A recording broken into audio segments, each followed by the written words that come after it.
party people. Welcome once again to the Party of One podcast, the actual play RPG podcast where the gaming table is always set for two. I am your host as always, Jeff Stormer. This week on the show, I am joined by Tracy Barnett for a playthrough of their new game currently on Kickstarter, Iron Edda Accelerated. Built off of the bones of the Dresden Files Accelerated system, Iron Edda Accelerated tells the story of Norse action in the heat and the peak of Ragnarok. Players take on the role of heroic defenders of their Holdfast, tasked with fending off Dwarven destroyers, invading armies, supernatural threats, and the ever-encroaching end of days. This game is seriously so cool. I am so excited for you to hear it. I'm so excited to play it. I love this game. For real. As I mentioned, the game is currently on Kickstarter, fully funded. You can find a link to that, as well as Tracy's other work, including One Shot, which we've played on the show previously, and their actual play podcast, The Other Cast, in the show notes below. And with all that out of the way, let's throw it over to me in the past so that he can get started with the show. Take it past me. Thanks, future me. This week I am sitting down with Tracy Barnett. Tracy, thank you so much for coming on Party of One. Jeff, thanks for having me. So, why don't you, at the top of the show, take a moment to talk about, let the audience at home, heavily edit, the other thing is heavily edited. If you flub a line, if you need to take a moment and think, do all of those things, I can cut it in post, because I'm going to have to retake some lines. Okay. So, at the top of the show, why don't you take a moment and let the audience at home know about anything that you might want them to know about, any projects you're working on, any cool Kickstarters that you happen to be running starting the day of this recording, that sort of thing. So I design tabletop role-playing games, and I just today at 9 a.m., so an hour and 11 minutes ago as of right now, I'm working with Encoded Designs to do a new version of my game Iron Edda, and the title is Iron Edda Accelerated. It's on Kickstarter now, and that is what we are going to be playing today. Yes, indeed. So why don't you take a moment and tell us the big picture pitch of Iron Edda, give us a little bit of background about the game and the world, and then we will set up and we'll introduce our characters and go through the specific scenario that we've set up, and then we'll dive into the game. Okay, so here's your elevator pitch for Iron Edda Accelerated. Ragnarok has happened in the form of 50-foot tall metal dwarven destroyers rising out of the ground, and humanity says, oh gods, what do we do? And Loki says, hey, I have this thing that I totally didn't steal from the dwarves that will let you take the spirits of your bravest warriors and bond them to the bones of dead giants, and y'all can Pacific Rim this shit. That works. That works for me. Yeah, so it is the original game I wrote and kickstarted about 4 years ago. It was called Iron Edda War of Metal and Bone, and it used a combination of Fate Core and Fate Accelerated. This new version is 100% Fate Accelerated, and it uses the framework that Evil Hat came up with for Dresden Files Accelerated. So you've got approaches, you've got all your aspects and everything, but the big thing is you've got conditions for your character that represent like the things that you can do that are specific to your destiny. So the Bone Bonded can mark a box to summon the bones and absolutely wreck Dwarven destroyers, and recover those boxes by indulging in their giant's worldly desire. It's a lot more specific, a lot more granular than the original version was, but it still allows for the wonderful freeform storytelling that Fate is so good at. Yeah, and I love Fate. It's really it's still one of my favorite role playing games of all time. So anytime I get to play a Fate game, I'm over the moon. So why don't you? Well, let's see. We'll introduce our characters? Why don't I go first since you just introduced the game?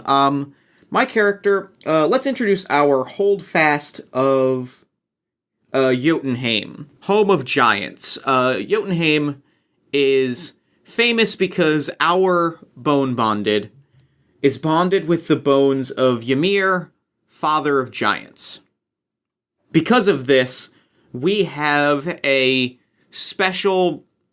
all too rare friendly relationship with giants. You know, our home is on a hill surrounded by caves and mines, and in those caves live giants, and we are famous for living in this place around these giants and having a peaceful and honestly fruitful relationship with them. You know, they have guided us to where the secret gold deposits are. So we are a wealthy Holdfast that has survived and is amidst all of this war and chaos. We have struck out this tiny little corner of safety that is really just good. I love this tiny little town. Oh yeah, you know who else loves this tiny little town?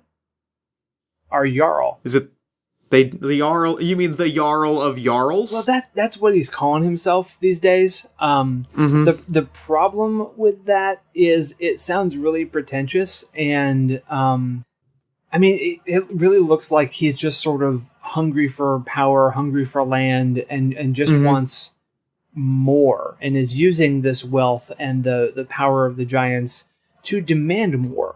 Not just of the other holdfasts in the nearby area, but also of the refugees that are streaming in, because the rainy season has been especially rainy this year. Things are flooding all over the place, except, as you noted, our lovely little plot of land, because we're up in the hills. The water runs down. You know, we get rain up top. It's enough for the crops. Everything's good, except, you know, everywhere down below us is getting flooded out pretty badly. Yeah, and it's, you know, I imagine not only is it rainy and floody, but like with the oncoming Ragnarok, I imagine no one else has been able to protect themselves, and so Jarls fell pretty easily to something as simple as a flood, and we've been able to secure ourselves a little bit extra because, well, we have the giants at our back. And so we do have the giants at our back. You know what's to the south of us, though? You hear those horns across the across the mid distance and see the smoke on the horizon? The Petruvian Empire. They've got legions. They can build bridges over flooded lands. They can traverse areas that you know other people would be daunted by, and they're coming. They're coming for our gold. They're coming for our homes. And I have a feeling that if we don't do something to stem that particular tide, the floods made of water are going to be the least of our concern. Yeah. There's floods in the ground and fire on the horizon. It's like it's Ragnarok or something. It's a lot like it's Ragnarok or something. It's beginning to look a lot like Ragnarok. Like Ragnarok. So, my character in all of this is Sigrun the Crafter. Sigrun, she is the last of a long line, or the latest of a long line of blacksmiths and crafters and builders of things. You know, her mother has passed on her forge. She has this tiny little blacksmith's hut with an anvil and a hammer and a fire pit. But that's not all I want from this world. You know, this world can be so much more than this tiny little corner of a hill. We can build this world into something truly magnificent if we just put our minds and our hearts and our hammers to it. I'm not there yet. We're getting by, you know, it's a bad time, but I will in time fix all of this. This way I will change the way that we do things. Even if right now I am limited to making spears and building walls. That is absolutely precious. The things you do are amazing. Says Leif Bjarnbjorn, the farmer. I have a big plot of land outside the walls of the Holdfast. The farm's high concept is fields of golden grain. It's wheat and alfalfa and things that provide the basic sustenance that the Holdfast needs. But even in our high elevation and well-drained areas, the trouble of the farm is water everywhere. Things are getting flooded out in spots even up here. And this is a place where the land will will welcome you and support you as long as you're willing to work. You have to put in the work, you have to put in the effort, and it has to be right. And that's kind of the problem with everything that's going on right now, right? The Jarl of Jarls is just not going about all of this the right way. Jarl Svensson is wanting to take things the easy way. I think he wants to sit back. He sees an opportunity for power and he wants to sit back and collect it without putting in the work to make things better for everyone. Are we in the mead hall right now? I think we're absolutely in the mead hall. So the mead hall is the central sort of like gathering place for the entire Holdfast.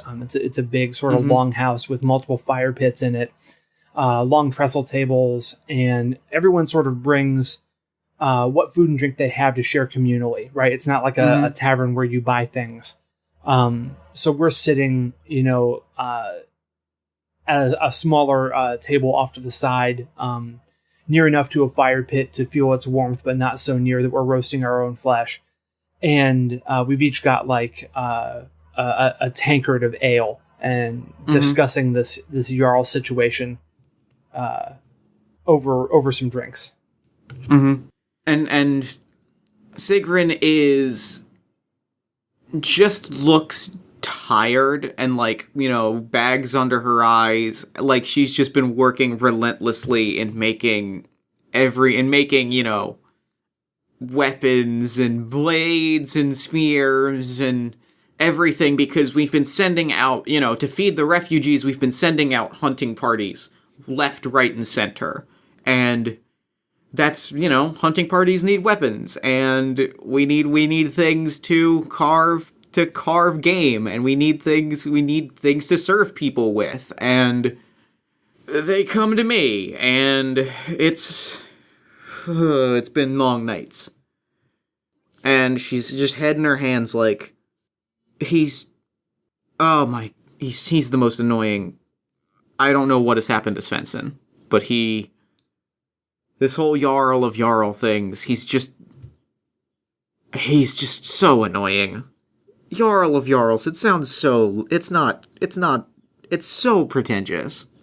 And as you say that, I think that the doors to the mead hall open up and the self-titled Jarl of Jarls like walks in, and it's not just the name, right? It's not just the title, but he's like started wearing this like fur-lined cloak that's like just a little bit extra, right? Yep. And he like walks down the middle of the mead hall, around the center fire pit, and takes his spot at his chair and just sort of like imperiously beckons.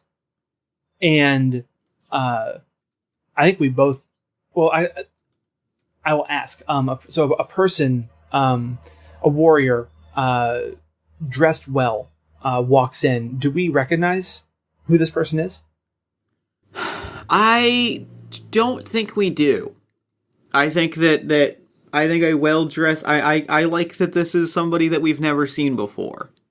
Especially if they are palling around with the Jarl of Jarls. I don't know that we've... I think this is a new face. Cool. So I think this person walks in. They're obviously of our people, right? Based on Yep. based on her dress. And she comes forward,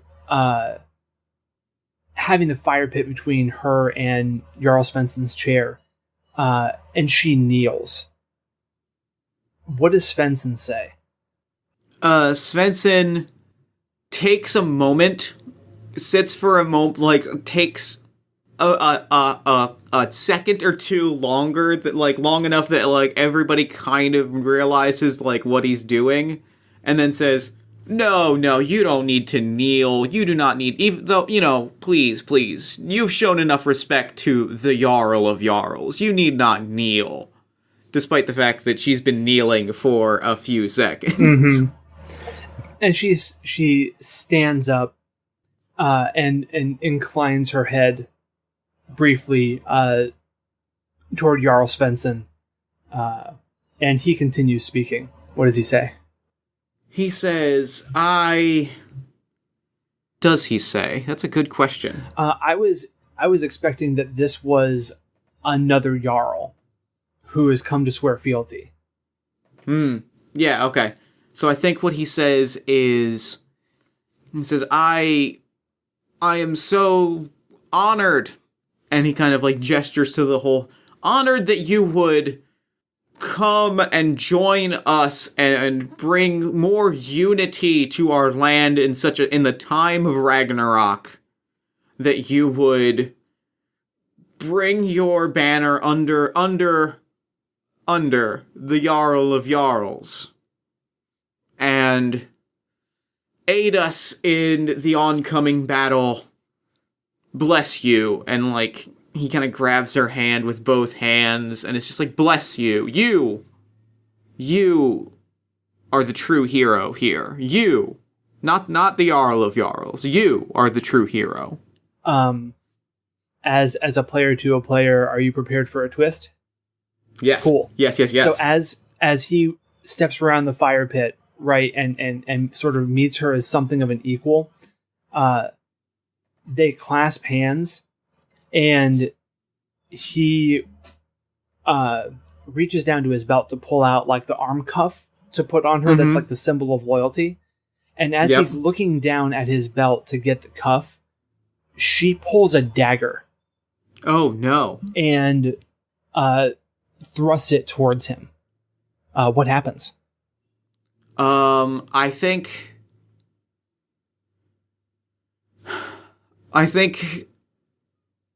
Sigrun has been like just eye rolling this whole ordeal, but I think probably like a lot of the people, like when we see the dagger come out, we're probably not fast enough to stop it, but we certainly like we try, right? Okay.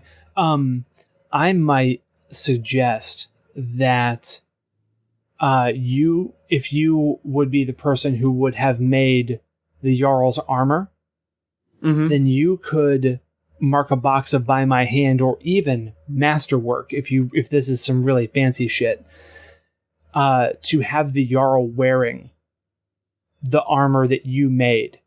And you can spend one of those invokes off to have the dagger just glance to the side. I love that. I think that's exactly what I'm going to do. I'm going to mark by my hand. Okay. I think I have very consciously not given my best work to the Jarl. Because I think this armor was commissioned after he was the Jarl of Jarls. If he had come to me before that, I probably would have given him my masterwork armor. Okay. But I think right now, you want to keep his pretentious ass in line. Yeah, the second he came to me making demands, and I don't take well to demands, so I phoned it in. All right, so the fifth slide on our workspace there is where we can put aspects. So yeah, if you want to name that aspect, and don't bother putting the fate point on there for the box mark, because it's going to have been spent to stop this dagger blow. But then, nice armor fit for a king. Oh, armor mostly fit for a king. Yeah. Yep. with the parentheses, because I think armor mostly fit for a king. Cool. This seems like an initiative type situation to me. Yeah. Okay, so Iron Edda Accelerated uses handoff initiative, same as like Marvel Heroic and such. So she acted first. We get to decide, since we're sort of doing this together, who goes next. And I think for the purposes of this scene, the players are her, the Jarl, you, me, and the crowd. Yeah, I think that unless you would like to go first, I think the crowd, or unless you would like to go next, I think the crowd might go next. I think it's either you or the crowd. I think Sigrun is taking a little time to like react, and I think the Jarl is caught off guard and not especially fit for this kind of thing. Sure. I think that I will go next. And the thing that I'm going to do is I'm going to reach out and grab my tankard of ale and I'm going to drink it all down, and then I'm going to lean back in my chair and kick my feet up on the table. That's my action. Interesting. Very interesting. So who goes next? The crowd goes next. What do they do? The crowd, I think they rush. I think they rush her, and I think they like try to pin her to the ground. They try to pull them apart. They try to pull the knife away, but I think they get in their own way. Okay. Like I think that they maybe successfully like separate them, but they separate them because there's a mob of people trying to do 15 different things, and none of them are especially prepared to do those things. So there's people trying to, like, make sure the Jarl's okay, but they're, ripping on his cape, and they're shoving him, and they're just, like, patting on his shoulders. And there's people trying to pin her down, but they're just kind of, like, grabbing at her ankles and pulling at her hands. And, like, she's a trained fighter. Like, she looks like a fighter, so she's, like, fighting off some of these people just naturally. Okay. And it's a whole chaotic scene. To the point where I think I'd like to put an aspect on the table, if that's all right with you. Well, I was going to make the crowd up as a quick NPC here. Oh, perfect. Perfect. So they are good at following along. Yep. And that means means they roll such things at a +2. Yep. And they are probably bad at taking initiative. I was gonna say acting cohesively. Yes, that's what I was. That's the same thing I was getting at. Yeah. I think that's probably what they're not good at. Okay, so now we have the crowd as a minor NPC, and I think that with everything that you described, a die roll is probably in order here. So the crowd is going to roll this at -2 because they're bad at acting cohesively. She is a full major NPC, I think. So I'm not going to bother with all of her stats right now. I'm just going to note that in this instance, she is going to resist forcefully, which she has at a +3. Okay. So you go ahead and roll for the crowd, and I'll roll for her. All right. Sounds good.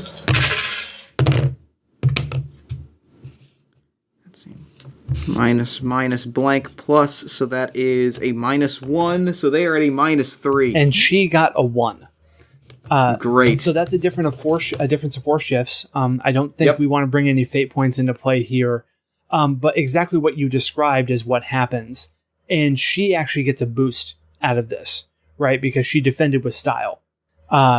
So let's give her a name real quick. Who do we have here? We'll go with Ingrid Spellfast. All right, Ingrid Spellfast. And she now has, we'll just call the boost Chaos, right? Yeah.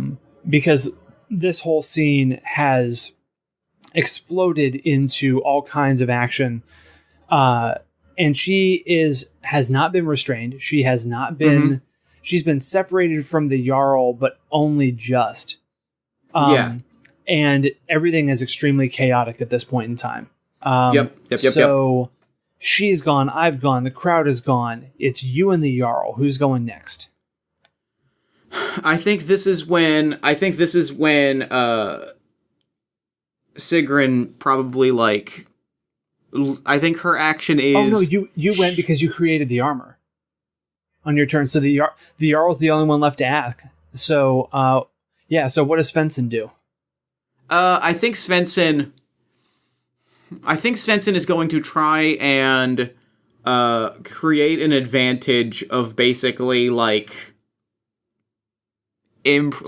create an advantage to basically organize an impromptu royal guard, give orders to the crowd, and I don't think he wants to get his own hands dirty, and I think that he's just restrain her, drag her away. She has disrespected the Jarl of Jarls. My life is in danger, and my life is more important than your lives, so save me. Okay. That sounds like a pretty flair-based move to me.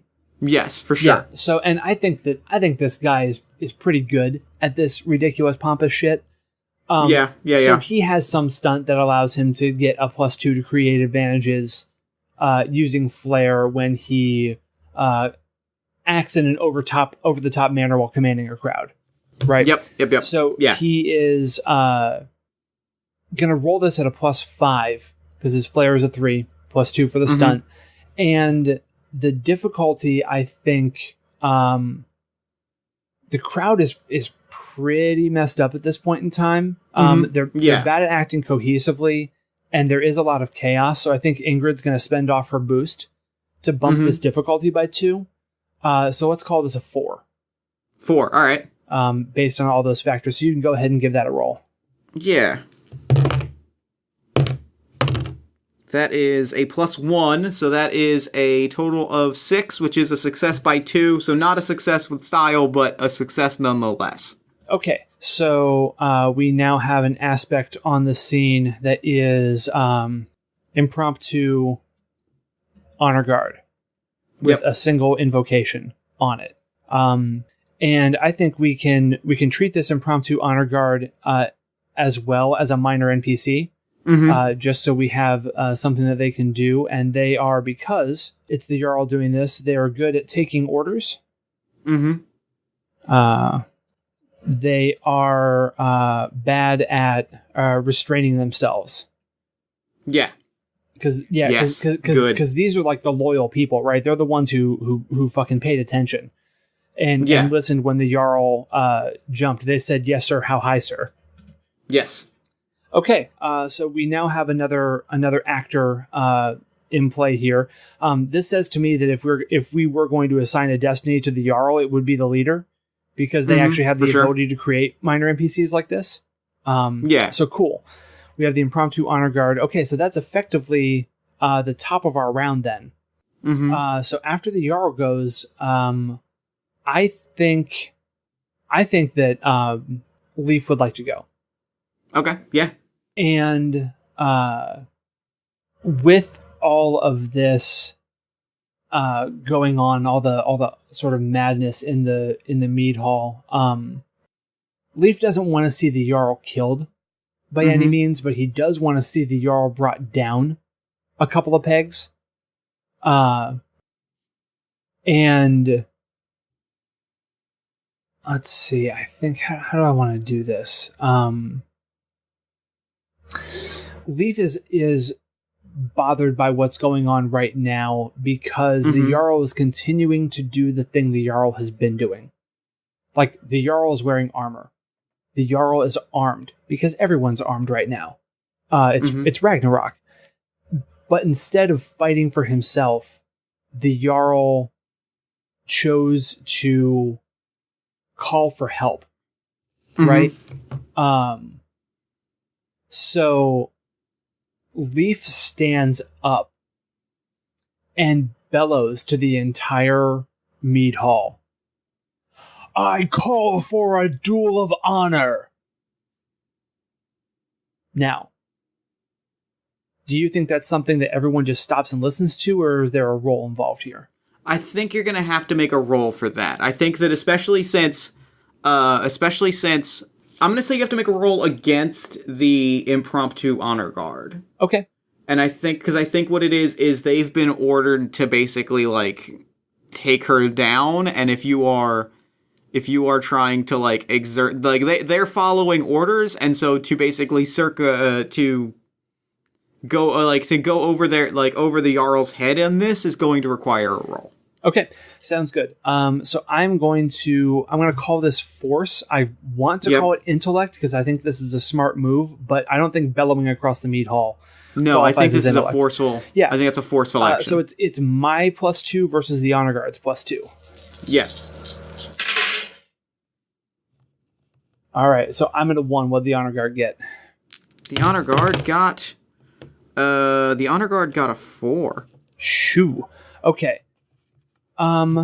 So they rolled a +2, so they ended up with a 4. Yeah.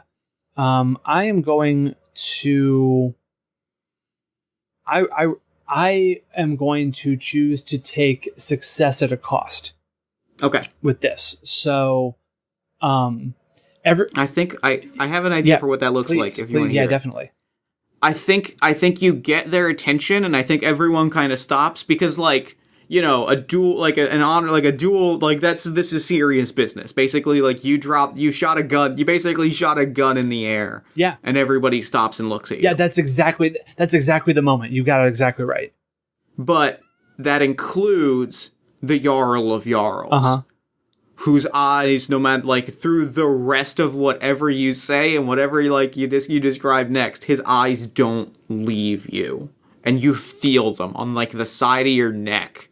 You just feel him just, like, looking at you, not saying anything, surprisingly, almost like shockingly subdued.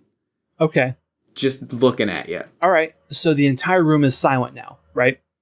So now Leaf realizes that everyone, including the Jarl, is looking at them and gets a tiny bit self-conscious, but decides to sort of forge ahead with this and says, my Jarl, this woman obviously has a grievance with you. And though she chose to go about this in a rather dishonorable manner, the rules of our Holdfast are clear. Grievances need to be aired in honorable combat. She needs to fight you, and you need to defend yourself, my Jarl. And if it works for you, I'm going to count that as a self-compel.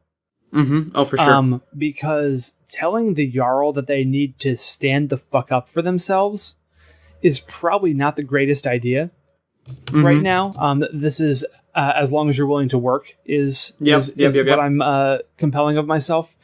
So I'm going to stay this course and like make sure that I keep telling the Jarl that they need to stand and fight throughout all of this. This is the tack that I'm going to take for this compel. All right. What does the Jarl say? The Jarl says,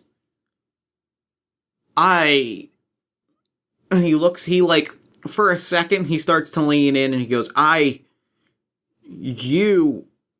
then he kind of looks around and puffs his chest up and because he has dropped that affectation of royalty for a second and has to like pick it back up. So he's like, my friend, this was a wonderful suggestion. I commend you for stepping up and for taking charge in a tense situation, though after the Jarl of Jarls contained things. But you raise a good point. However, as Jarl, I reserve certain... my presence in the Holdfast is most important, and I cannot be put into... I could die. I could be hurt, and then where would we be? We would be... there's an empire at our gates. We need a strong leader. Here's agree, what I my Jarl. We need a strong leader, which is why I am suggesting you be one. I'm leaning into that compel. Oh, God. Yep. Well, and he leans and he just kind of like... You hit him in the gut, right? Like, he visibly staggers back for a second and is like, well, as Jarl, I make a declaration. I choose my second in an honor duel. Yep. If you wish to fight in honorable combat, take my place. And he leans in. Bring your best weapon and your next of kin. All right. So not only has the Jarl kind of done exactly the opposite of what I wanted him to do, but he's threatened me too. Yep. And he's put you in this duel. So there are some of this honor guard, right, who have who have Ingrid's arms like sort of pinned behind her back. A little bit. It's more showy than it actually is, right? Like she could probably just remove herself if she wanted to. But I walk forward into sort of the middle of this opening in the crowd that's there. And I step between the Jarl and Ingrid and this group of people. And I look at the impromptu honor guard. And like the look in my eyes says, just let her go. And I think that it's not like a threat. It's the implication is these are the traditions of our Holdfast. Mm-hmm. She is an honored opponent. She needs to stand for herself. Right? Narratively, I'd like them to just let go. If you think that there's a role needed here, that's absolutely fine. No, I think that like especially since the Jarl has declared that the duel is happening, I think that they immediately they hands up, they let her free, and she just kind of like locks eyes with you real close. And like I'm doing this to make sure that like she would have to like to look at Svensson. She would have to like step around me to even make eye contact with him, and not to like to be intimidating to her, but to show everyone that I don't give a flying fuck what this guy thinks. Yeah. And I say to Ingrid loud enough that the people around can hear. It seems I am to stand for the Jarl's honor.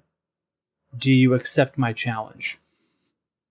And she looks at you and like looks like past you for a second, like is not looking at the Jarl, but is clearly like looking at where she knows the Jarl is. Yeah, her eyes are unfocused. She's off in the middle distance someplace. And if I win, when I win, if you win, then you will have defeated the Jarl of Jarls in an honorable combat, and you will be treated as such. I stand for the Jarl, do I not? And I like sort of look around to the side, and in my mind I see like a lot of heads sort of nodding, like, yeah, that's what the Jarl said. Like, yeah, no, that's right. If I lose, the Jarl loses. Like, that's how this works. So I don't know. In the back of my, like, Tracy, the player, was going, I don't know what the Jarl thought he was going to gain by setting someone up to fail in his name, but hey. He wanted you to get yours. That's really all he wanted. It was. That's fantastic. If I had fate points to give him, I'd give him one. That's a self-compel if I've ever heard it. I think we cut back. I think we get the briefest of cut to, like, Sigrun is watching this happen and it's just kind of like two fingers on the bridge of her nose, like, I'm gonna have to make them a sword. I'm gonna have to make them a whole armor and okay. And she's got a little like notebook or like something to like a little like just scrap of parchment, and she's already like taking notes of like, that means they're gonna be in my forge, and they're gonna be with the demands, and it's okay. All right. So Sigrun has like a piece of bark and some charcoal out, and is like sketching weapon designs, and is already like, all right, let's see what problems they have with this one. So everyone was sort of nodding at the statement that like I actually stand for the Jarl, and let's see. So I say, I am the challenged, or I represent the challenged.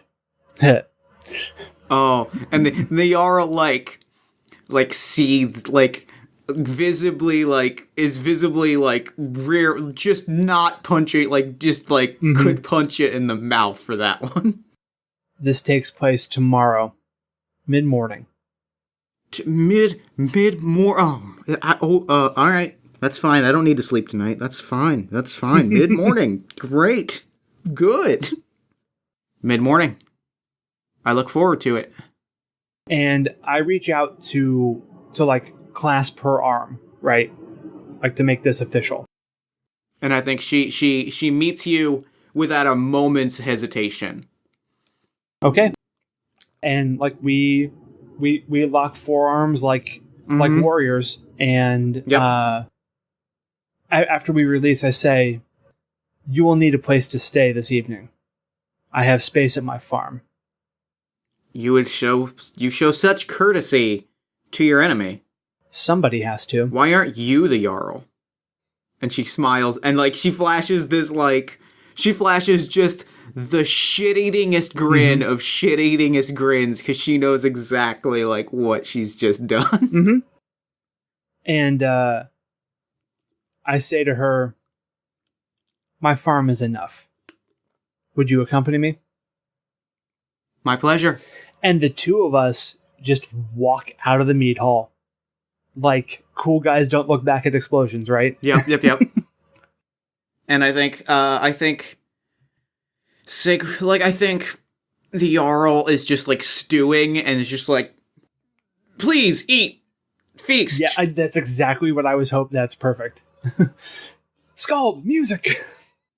And then, like, I think Sigrun watches the Jarl, like, stew and, like, try to regain order, and as annoyed as she is that Leaf is difficult to work with, I think that's the moment that she's like, okay, you know what, I could have some fun with this. And I think that's a good place for the scene to end, for sure. Yeah, for sure. I'm not as interested in like what passes between Ingrid and Leaf during the night. I think I'd rather see Sigrun creating the weapon. Yeah, and I think Leaf is probably also there, right? Like, actually, I think on the way, would it be appropriate for Sigrun to, like, run after and try and catch up with them real quick before? Yeah, okay, for sure. Cool. So yeah, we're just outside the doors in the mead hall, and getting ready to head out to the farm when Sigrun runs out. She runs out and is like, Leaf, wait. Yes? Are you really going to do this? My Jarl has commanded me. I'm sorry. May I speak with your challenger for just a moment? And please don't leave or start a revolt, or I don't know what you do, but please don't. Just a moment. And she kind of, like, shuffles Leaf away, leaving Ingrid standing slightly confused. Yes? What can I do for you? You're not a fighter. Are you saying this to Ingrid or to Leaf?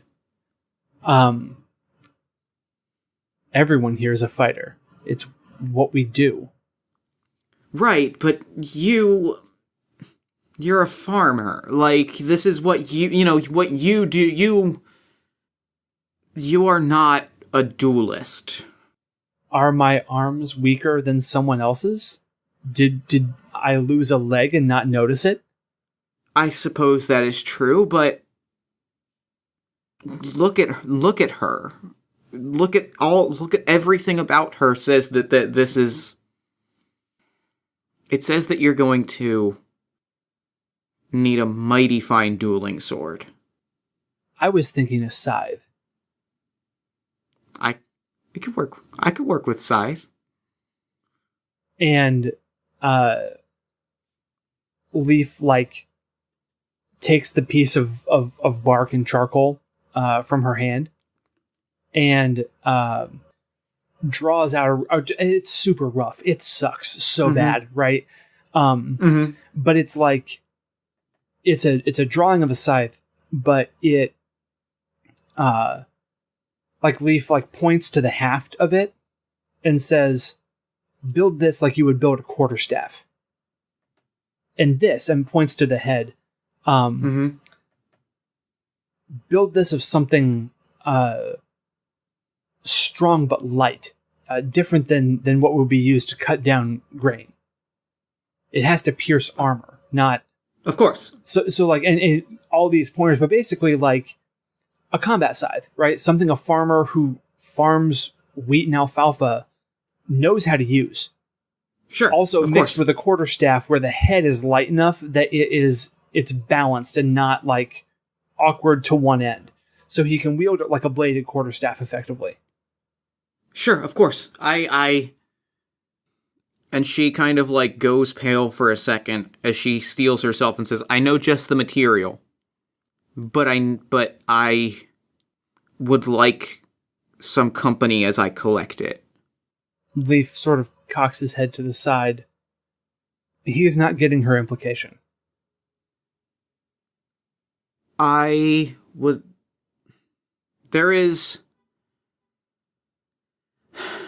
brought a tiny piece of crystal from deep in a mine, one of the gold mines. One of the gold mines. And she leans in real, like, knowingly. Mm-hmm. One of the large mines. Yes, of course. Thank you. I was brought a piece of crystal to build just a keepsake. A child's carved horse. It was unlike, it was as though I was holding nothing, but I could tell it was like it weighed a pound on the scale, but I lifted it like it was nothing. It was powerful and dense and hard to work with, honestly. It was a pain, but it was powerful. To move with this crystal would be to move with air. We could build a scythe out of it. It would be like dancing with a scarf. And you have access to more? I know who to talk to get access to more. Well, time is short. So, if you need accompaniment, then we're all going to go. And he looks over at Ingrid. And she kind of like... She leans in. Do you think sharing the details of the accord with her is a reasonable idea? I defer to you on this 100%. This woman... You saw the crowd in there. Regardless of what comes tomorrow, she's effectively under my protection tonight. So, if you need me to go, we're going. Okay. So, Lee sort of nods to Ingrid, who's like been watching this whole thing just sort of bemusedly. Said, he says to her, we have some materials to gather for the weapon that I will be wielding against you tomorrow. And then he realizes what he just said. And then he sort of shakes his head a little bit and says, it matters not. Please come with us. Of course. We travel. And I think we have a montage because I'm more interested in the scene in the negotiation scene because I'm going to mark my by my hand condition. All right. And I'm going to use my connection stunt. Okay. Wherein I can create an NPC who will give us access to a raw material or good which would not be easily obtained. Uh-huh. And I want to play out the scene with the giant at the bottom of this ancient cave that is basically watching over this impossible magical crystal that feels weightless even as you can measurably see how it weighs. All right. So, I think that this and feel free to redirect this however you'd like to, but I think that this giant looks like it could not have entered or exited this cave. Yes, for sure. Like it can barely move. The quarters are so tight that all it can really do is move one arm, like across its body to the crystal or over away from its body toward the entrance. It can shift onto its side briefly, but then it has to roll back over onto its back. Like it must. The only thing that makes sense to any of us humans is that it must have been born in this cave and never been allowed to leave. And it's atrophied and has like rocks seemingly growing out of its body. And I'm gonna one up that and say like crystal, like it's got crystals coming out of like every. I'm almost picturing like Doomsday from Superman, where there's just like crystal fragments just jutting out, and it's just like these brilliant kind of diamond-esque crystals are just like massive juts of them are coming out at every angle. And we're standing at the bottom of this cave, and it's taken probably several hours to, like, just to get to the bottom of this mine. What brings you to me? I am Sigrun, daughter of the Forge, and I have need of the crystals that form in your cave. Let's not beat around the bush. Do you have bushes? That doesn't matter. Let's not beat around the bush. You presume much. I would not do so were we not in a time of need. Everyone is in need at all times. Why is your need greater than one other's?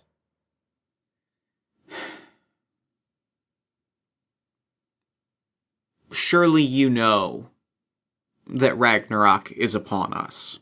And so the world shall end as it is meant to. But is it not, in the time of Ragnarok, is not a small piece of comfort before the flames consume us? Is that not worth something? Is that not worth protecting?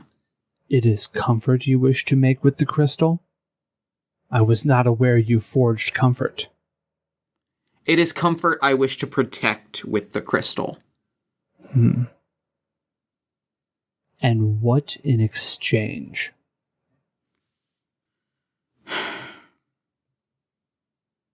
I might call for a...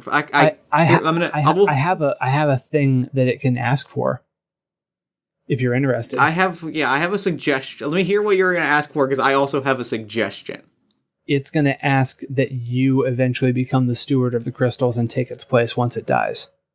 Oh, that's real good. Okay, that's real good. Okay, yeah, ask for that, and then I will also offer a suggestion. To be able to obtain this material, you must know its true value.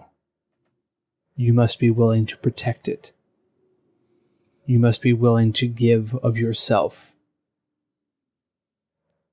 If I give you this, the time will come when you will become its steward, where you will be as I am now.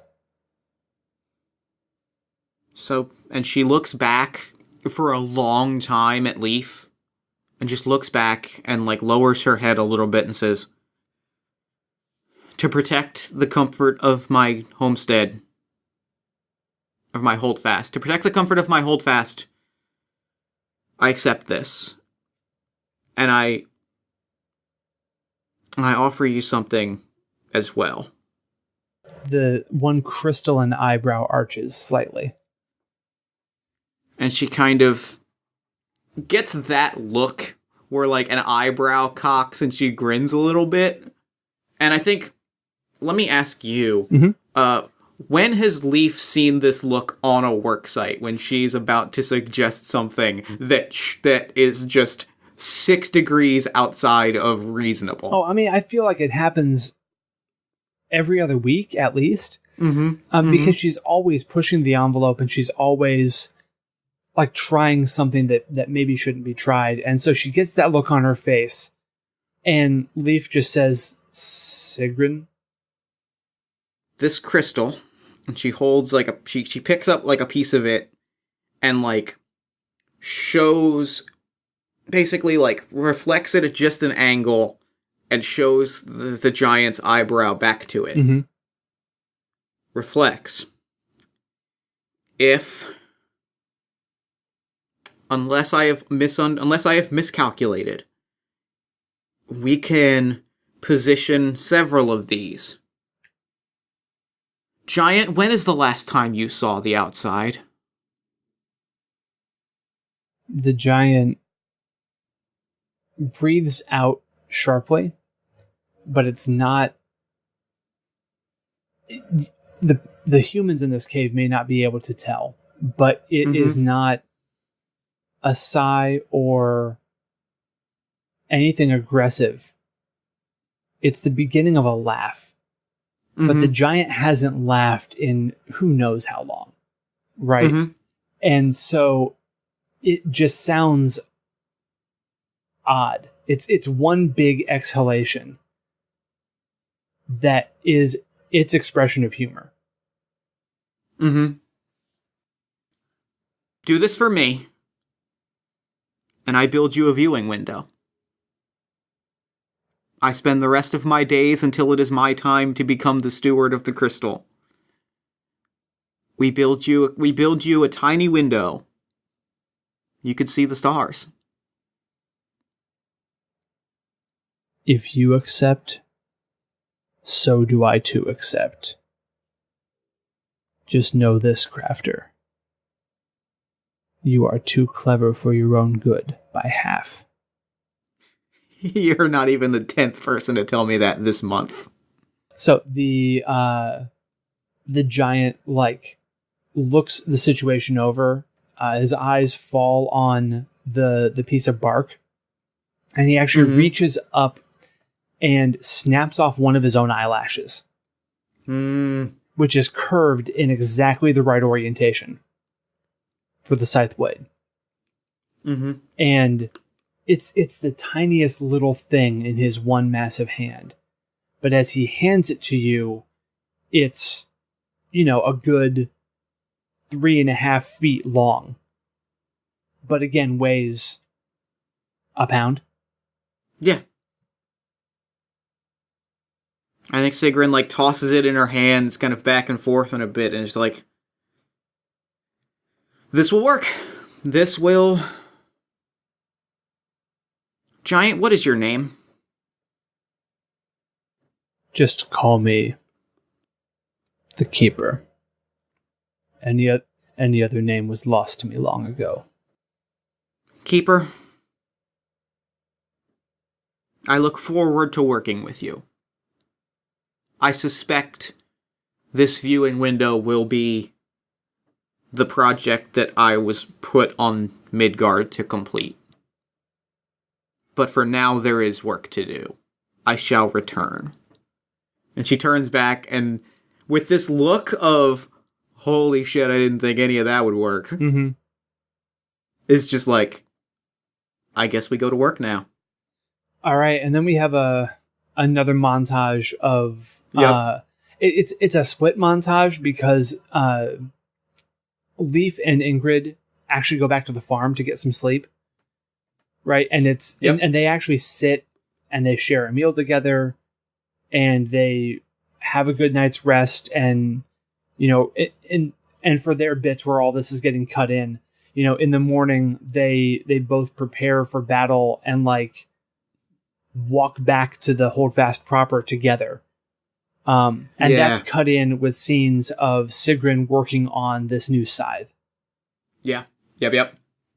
That is, I'm going specifically, as I think now is absolutely the time. I am invoking my masterwork stunt. I'm going to mark 3 boxes of my masterwork condition. So it operates at giant scale then. Appropriately enough, I think. And so I create an advantage at giant scale to represent the item. I place an invocation on it. So when you use it, you operate at giant scale. Yep.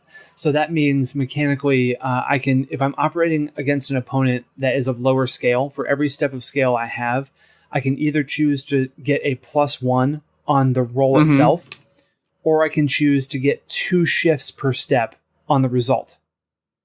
So that can even turn a tie, which is a success at a cost, into an actual hit in combat. So yeah, this is no small thing. Yeah. Awesome. And I think that with the last shot of the montage is just her holding the scythe. And she's like, he's gonna have a problem with it. But it's pretty cool. And as you say that, I think that's when Sven keeps Ingrid outside for this as he approaches the forge. And he walks in and he sees you holding the scythe. And he looks at it and he looks you over. And he just claps a hand on your shoulder and says, "This is good." Seriously? I mean, yes, it is. It is good, because I am good. I'm very good at what I do, but this is the first time you've never critiqued my work? You had to ruin the moment, didn't you? It's what I do. It's a specialty. Fair enough. Go win your duel. Are you going to come watch? I probably should see my handiwork in action. Very well. And I think even more so than leaving her outside, Sven sort of sent Ingrid on to where the combat is going to take place. So the walking in together this time will be Leif and Sigrun. Mm-hmm.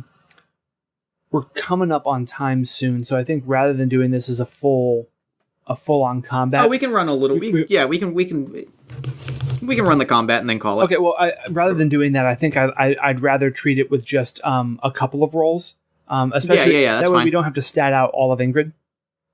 Yeah, that makes sense. So I want to know. Why don't we call it one roll for the actual duel? And then one roll, and then we'll see what happens after that, and then maybe take like 1 or 2 rolls just for that. Yeah, totally. I want to hear what Svensson does to sort of like announce or officiate this happy horse shit. He steps up. He literally has somebody put a box down so that he can step onto it and just be that little bit raised. I hate this guy. Right? He sucks. But I do want to point out that I as much as I hate Svensson, I love Svensson's royal box carrier more than anything, and I will protect them for the rest of my days. So he's got somebody who runs over, drops a box down, he steps onto it, and is like, "I have gloriously and graciously decided to defend not just my honor, but the honor of our Holdfast, Jotunheim, home of giants. We shall defend our glory and our place in the world against usurpers. And I shall reclaim. I shall make right the wrongs dealt against not just me, but all of us, by defeating this would-be assassin in royal combat. In this royal combat, I will be represented by Leif. But I shall claim victory this day. For all of us." Stands there and just, like, takes in, like, the politest applause. Like, the golf clappiest of, like, okay. Yeah. Sure. Okay. So I have a question for you then, co-GM, as the person who just uttered those words from Svensson's mouth. Mm-hmm. He used the phrase defend the Holdfast, correct? Mm-hmm. Okay. Fantastic. Then I am going to do a couple of things before this combat actually kicks off, which will resolve with just the roll. But I am going to, I will not do that one because we would need to do that if it were a more drawn out thing. What I'm going to do is I'm going to mark my Generations of Blood condition. Okay. I get to declare a secret about the surrounding area of the Holdfast. I get to declare a detail about the land around the Holdfast, which encompasses where this dueling ground is. And then I get to write an aspect and place 3 free invocations on it. Okay. The detail is going to be that this being Jotunheim, the hills that the Holdfast is made of are actually built upon giant's bones. Oh, okay, yeah. And the area where the dueling ground is made up of a particularly unstable patch of ground where the bones have broken and shattered over the years.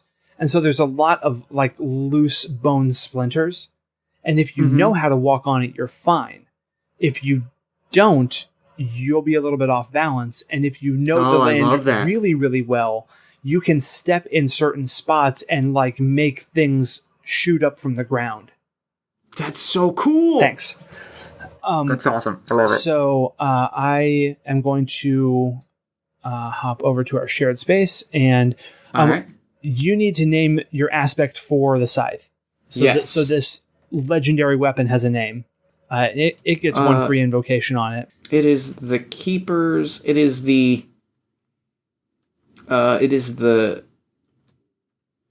Pact of the Keeper. Wonderful. And technically, the name is the Pact of the Keeper of the Crystal Cavern. Hey, but I think just the Pact is the name that everyone is going to call it. But I like it when a magic item has like a 47-word name. Yeah. And the name of my aspect of this dueling ground is Secrets of the Dead Earth. That's real good. I love aspects. Like they make my English major self smile real big. Oh, the hearts. There's a reason that fate speaks to me so deeply. Okay, so we face off now in this dueling ground, and I am in all things, aside from when someone is acting an absolute fool or not doing the work they should, I'm extremely patient. So I'm going to wait for her to come first, and then I'm going to react. So because I know the land so well, and because I have this weapon at my back, I think I can justify using intellect for this role. Yeah. She is going to attack using force. Yeah, for sure. She bum rushes you. Like the second they call that the duel begins, she is making her way, like she's charging you. Right. So let's do this roll. Let's see what the outcome is, and then we can narrate the long form version of what happens. That is a flat 0, so she's got a 3. Okay. I rolled a 5. Plus, I rolled a 5, plus I'm 2 steps of scale larger than her with the pact. So that takes it to a 7. And as part of this montage, I'm burning the invocation on the pact and all 3 invokes on Secrets of the Dead Earth. She is by far the better warrior, right? Yes. She is a trained combatant. She almost stabbed the Jarl to death. So she... Describe how she attacks and what that looks like. And I'll respond with the things that I do to defend. And ultimately, since I've got her by... she got a 3, right? So that's 5, 7, 9, 11, 13, 15... I've got her by 12 shifts. Yeah. So even if we played this out as a full combat, I believe this would be the moment that she would respectfully bow out. As soon as I attacked, it would be over because I've got too many invocations to bring to bear. And I would just surrender the. So I think what happens is she I think because she's a trained combatant, she's not caught off guard by the Dead Earth, right? Right. I think she's too good. She's too good at maybe she trips initially. She takes one wrong step, as she's getting ready to run at you, slips, twists, bends her ankle and realizes that she's going to have to dance around the bone spurs, but I don't think she's actively necessarily hindered by them. But I think that she's just running and maybe jump, kind of skipping from bone spur to bone spur, like battle axe raised above her head, just like red, like, and like kind of kicks one like leg into the ground, leaps up, and is coming down with like a massive battle axe swing to just like cleave you in two. And she does that, and I actually step inside of her guard, and I catch the axe on the quarterstaff haft of the scythe, right where the head of her axe meets the haft. Mm-hmm.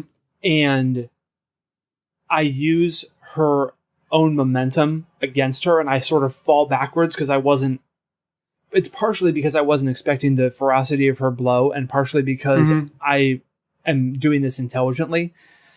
And I fall back, and as I do so is when I use the dueling grounds to my advantage.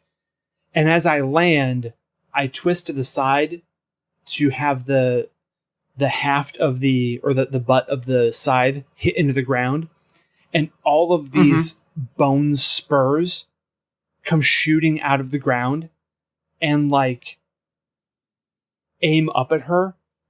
And at this point in time, I'm like holding on to her. She's sort of standing over me, but her weight is sort of on the axe, and I'm on my back, and I've got her held up.